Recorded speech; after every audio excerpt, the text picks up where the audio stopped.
नमस्कार शेतकरी मित्रांनो, कांदा उत्पादक शेतकरी बांधवांसाठी आताच्या क्षणाची सर्वात महत्त्वाची आणि मोठी बातमी. कांदा भावसंदर्भातील केंद्रीय पथक येवल्यातील कांदा उत्पादक शेतकऱ्यांच्या बांधावर आणि केंद्रीय पथक आलं कशामुळे आणि काय यांनी येवल्यामध्ये येऊन काय केलं त्या संदर्भातील महत्त्वाचे अपडेट आहे. केंद्रीय पथक आता येवल्यामध्ये आलेलं आहे. काय करते काय नाही संपूर्ण महत्त्वाचे अपडेट, संपूर्ण बातमी काय त्या संदर्भातील आहे. संपूर्ण बातमी घडामोड आपण या व्हिडिओच्या माध्यमातून जाणून घेण्याचा प्रयत्न करणार आहोत.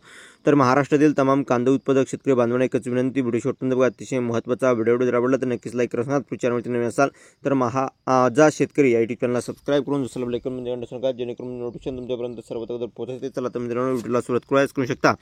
केंद्रीय पथक येवल्यातील कांदा उत्पादक शेतकऱ्यांच्या बांधावर सध्या जिल्ह्यातील दौऱ्यावरील असलेल्या केंद्रीय कल्याण विभागाचे पथकाने प्रत्यक्ष कांदा उत्पादक शेतकऱ्यांच्या बांधावर जाऊन माहिती घेण्यास सुरुवात केली आहे. त्यासाठी शुक्रवारी ते येवल्यामध्ये दाखल झाले होते. या ठिकाणी त्यांनी प्रत्यक्षात पाहणी माहिती घेतली.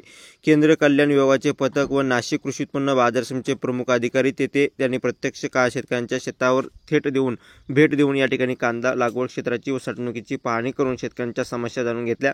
यावेळी केंद्रीय कल्याण पथकाचे आंबेगाव येथील शेतकरी आनंदा गीते यांच्या कांदा लागवड क्षेत्रात भेट देऊन पथकाचे लागवड पद्धतीने कांदा क्षेत्र उत्पादन खर्च, साठवलेला शिल्लक कांदा, खरीप हंगामाच्या संभाव्य होणारी लागवड, हे लेट खरीपातील व उन्हाळी कांद्याचे अपेक्षित उत्पादन, बाजारभाव याबाबत शेतकऱ्यांची कडून माहिती जाणून घेतली.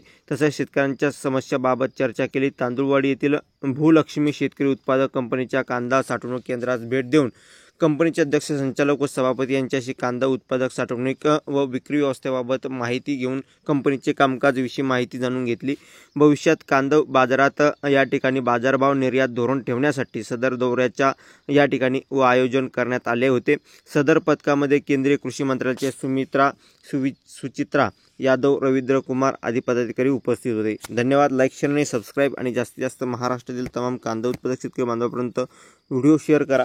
कांद्याला कवडीमोल भाव भेटतोय. राज्यामध्ये विविध ठिकाणी या ठिकाणी आक्रमक पवित्रा घेत आंदोलन सुरू आहे आणि अशी परिस्थिती असताना सरकार याविषयी काही गांभीर्याने लक्ष देताना दिसत नाही. धन्यवाद. Like, share